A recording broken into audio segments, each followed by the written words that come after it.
నమస్తే welcome to citizen news. గుట్టు సప్పుడు కాకుండా బుక్కులను అమ్ముతున్న చైతన్య స్కూల్ యాజమాన్యం. వికారాబాద్ జిల్లా తాండూరు పట్టణంలోని స్థాయిపూర్ లో ఉన్న చైతన్య బ్రాంచ్ స్కూల్ యాజమాన్యం గుట్టు చప్పుడు కాకుండా తమ స్కూల్ వెనుక స్నేహ బుక్ సెంటర్ లో అక్రమంగా తమ స్కూల్లో ఒక ఉపాధ్యాయుని ఏకంగా పెట్టి బుక్స్ లను అమ్ముతున్నారు. విషయం తెలుసుకున్న బీసీజేఎస్సీ తాండూరు నాయకులు భానుప్రసాద్ ఆధ్వర్యంలో మంగళవారం తాండూరు మండల విద్యాధికారి వెంకటయ్యను ఫిర్యాదు చేశారు. సందర్భంగా మాట్లాడుతూ చైతన్య స్కూల్ మరియు బుక్ సెంటర్ పై కఠిన చర్యలు తీసుకోకపోతే జిల్లా కలెక్టర్ కు ఫిర్యాదు చేయడం జరుగుతుందని పేర్కొన్నారు. రూల్స్ కు అతిక్రమించి బుక్స్ లు అమ్ముతున్నారని, అదే విధంగా తాండూరులో ప్రతి ఒక్క ప్రైవేట్ స్కూల్లో మితిమీరిన ఫీజులు వసూలు చేయడం జరుగుతుందని, వాటి మీద కూడా చర్యలు తీసుకోవాలని అంటున్నారు. అదేవిధంగా తాండూరు స్కూల్లో ప్రైవేట్ పాఠశాల యాజమాన్యాలు ఎక్కువ ఫీజులు వసూలు చేస్తే పై అధికారులకు ఫిర్యాదు చేయడం జరుగుతుందని అన్నారు. కార్యక్రమంలో సాయి కుమార్, మహేష్ కుమార్, మనోహర్, వెంకట్, నవీన్, శ్రీధర్ పాల్గొన్నారు. నిన్న చైతన్య స్కూల్ అనే మేనేజ్మెంట్ వాళ్ళు ఒక పుస్తకాల దుకాణంలో వాళ్ళ సంబంధించిన పుస్తకాలు పెట్టి వాళ్ళే నేరుగా అమ్ముతున్నారు షాపులని కామెంట్ చేయడం జరిగింది. అదే మాకు ఎడ్యుకేషన్ డిపార్ట్మెంట్ ప్రకారం మాకున్న ఇన్స్ట్రక్షన్స్ ఏంటంటే స్కూల్ పైన పుస్తకాలు అమ్మరాదు. టెక్స్ట్ బుక్స్ కానీ, నోట్ బుక్స్ కానీ, యూనిఫామ్స్ కానీ, టైలు, బెల్టులు, షూస్ ఎలాంటివి కూడా స్కూల్ పైన అమ్మరాదు. స్కూల్ పైన అయితే నేరుగా మేము ఇమీడియట్ యాక్షన్ తీసుకోబెట్టింది. అంటే బుక్ షాప్లో అమ్ముతున్నారని మాకు కాంప్లైంట్ ఇచ్చిండ్రు. మరి బుక్ షాప్లో వాళ్ళే మేనేజ్మెంట్ వాళ్ళే ఉండి అమ్ముతున్నారని ఇచ్చిండ్రు. తప్పకుండా స్కూల్లో నోటీస్ ఇస్తాం. రేపు ఇచ్చేసి మా షాప్ యజమానితో మేము మాట్లాడి మరి స్కూల్ వాళ్ళకి ఎందుకు ఎంకరేజ్ చేసిన వాళ్ళ షాప్లో పెట్టామని అని చెప్పేసి దీని మీద మేము ఫర్దర్ శాఖపరమైన ఎలాంటి చర్యలు తీసుకుంటాం. చైతన్య స్కూల్ ఈరోజు ఒక జియో ఏముందంటే స్కూల్లో ఒక టై కానీ, ఒక బెల్ట్ కానీ, లేకపోతే నోట్బుక్ కానీ అమ్మొద్దని ఒక జియో ఉంది. ఆ జియోని అధిగమించి ఈరోజు స్కూల్లో కాకుండా ఏమంటారు వాళ్ళ పిల్లలకు ఎక్కువ డబ్బులను ప్రోత్సహిస్తూ బయట వాళ్ళ స్కూల్ పేరుతోనే బయట అమ్ముకుంటూ ఈరోజు పట్టుబడ్డ శ్రీ చైతన్య స్కూల్. ఈరోజు చైతన్య స్కూల్ అక్రమంగా బుక్స్ అమ్ముతున్నారు. వాళ్ళకి ఈరోజు అడిగితే, ఈరోజు విలేకరులు కానీ వాళ్ళకి పోయి అడిగితే మీరేం చేస్తారు, మాకు మీరేమైనా చేయగలుగుతారా అని ఎదురు వీడియోలు తీసుకుంటూ వాళ్ళకి బెదిరించడం జరిగింది నిన్న. ఈరోజు అందుకే సార్ గారికి ఈరోజు కంప్లైంట్ ఇవ్వడం జరిగింది. ఈరోజు కంప్లైంట్ ఇచ్చి వాళ్ళపైన చర్యలు తీసుకుంటామన్నారు.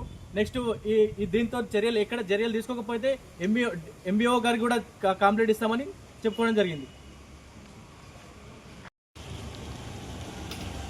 ఈరోజు తాండూరు పట్టణంలోని Sri Chaitanya school private school యాజమాన్యం వాళ్ళ స్టాఫ్ని పెట్టి తాండూరులోని స్నేహ బుక్ సెంటర్ బ్యాక్ సైడ్లో వాళ్ళ గోదాం దగ్గర దాదాపుగా నిన్న ఓవరాల్గా చాలామంది దగ్గర కూడా ఆ స్కూల్లో బుక్స్ అమ్మడం జరుగుతుంది. ప్రైవేట్ స్కూల్ వాళ్ళ శ్రీ చైతన్య స్కూల్ వాళ్ళ స్టాఫ్ని పెట్టుకొని అమ్ముతున్నారు.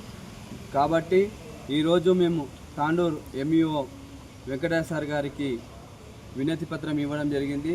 ఆ స్కూల్ పైన ఆడ ఉన్న ఎవరైతే స్టాఫ్ పైన ఇమీడియట్లీ యాక్షన్ తీసుకోవాల్సిన అవసరం ఉంది.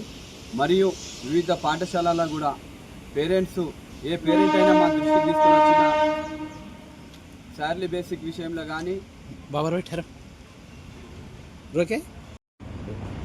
నిన్న తాండూరు పట్టణంలోని Sneha book centre back side Sri Chaitanya Techno school షాయిపూర్లో గల Sri Chaitanya school staff management మొత్తం కూడా వాళ్ళ స్టాఫ్ని పెట్టి స్కూల్ బుక్స్ అమ్మడం జరుగుతుంది.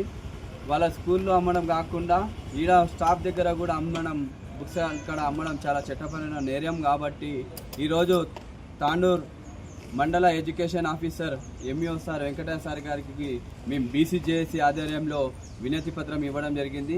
వెంటనే వారి స్కూల్ పైన చట్టపరమైన చర్యలు తీసుకోవాలి. లేని పక్షంలో మేము జిల్లా ఎడ్యుకేషన్ ఆఫీసర్ మేడం గారికి కూడా మేము కంప్లైంట్ చేస్తాం. మళ్ళీ జిల్లా కలెక్టర్ సార్ గారికి కూడా మా బీసీజేఏసీ ఆధ్వర్యంలో కంప్లైంట్ చేస్తామని చెప్పడం జరిగింది. అలాగే ఏ పేరెంట్స్ కూడా గతంలో చాలామంది కూడా ఫీజుల విషయంలో కూడా సఫర్ అవుతున్నారు. ఇప్పటికీ కూడా కొన్ని ప్రైవేట్ స్కూళ్ళల్లో ప్రైవేట్ స్కూల్ యాజమాన్యము వాళ్ళ ఇష్టానురాజంగా ఫీజులు పెంచి ఇష్టం వచ్చినట్లు ఫీజులు వసూలు చేస్తారు. కాబట్టి దయచేసి జిల్లా ఎంఈఓ సార్ గారికి, మళ్ళా జిల్లా అధికారికి, కలెక్టర్ సార్ గారికి కూడా మా బీసీజేఏసీ ఆధ్వర్యంలో విజ్ఞప్తి చేస్తున్నాం. లేని పక్షంలో మేము వెంటనే ఈ ఫీజుల విషయంలో కానీ, ఈ బుక్కుల విషయంలో కానీ దినంగా రేట్లు పెంచుతున్నారు. కాబట్టి వాళ్ళపైన ఎలాంటి యాక్షన్ తీసుకోకపోతే మేము ధర్నాకి కూడా మేము దిగుతామని కూడా బీసీజేఏసీ ఆధ్వర్యంలో విన్నపం చేస్తున్నాం.